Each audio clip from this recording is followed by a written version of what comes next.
भक्ति वीडियो देखने के लिए हमारे YouTube चैनल मिथिला धरती को सब्सक्राइब जरूर कर लें।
उठ गई बुढ़िया बिबिया बार गए,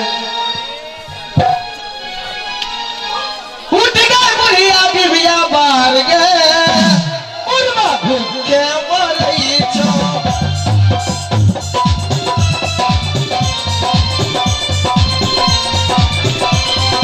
उठ गई बुढ़िया बिबिया बार गए, उर्मा भूखे मरई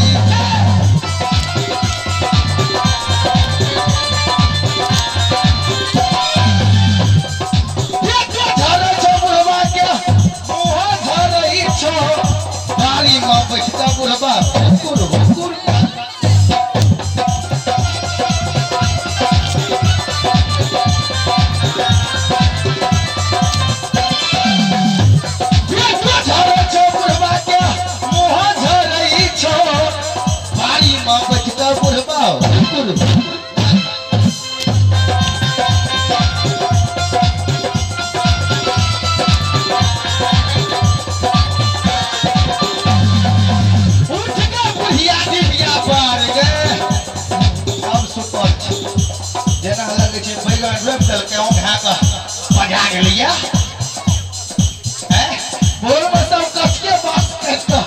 सबके जमा कर पड़ते जते छे सब माछे उठ गए बुढ़िया बिबिया बार गए, उर्मा भूखे मरई।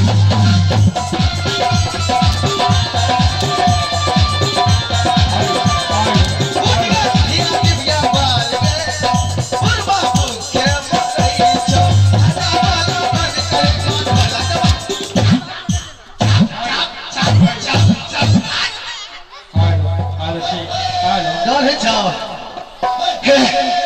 कहे के मतलब मास्टर साहब एगो बात का चुगली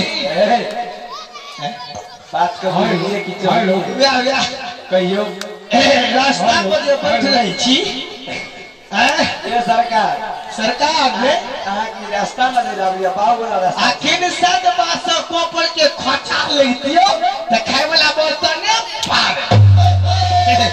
मास्टर साहब हमरा से बात नहीं करो।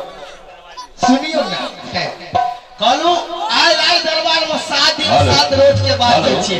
अच्छा बाप रो बाप हमर राजा साहब बड़ नून घर तेलगर मीठगर चहटगर छै छै ना। ओ अच्छा मारबो करैया ए उ तो बातें छोड़ दियो छै ना। एते मार मारियो हां घूम घूम वो 3 रुपये को रसगुल्ला खिदैया। हां ई तो हम जाय छियै राजा साहब का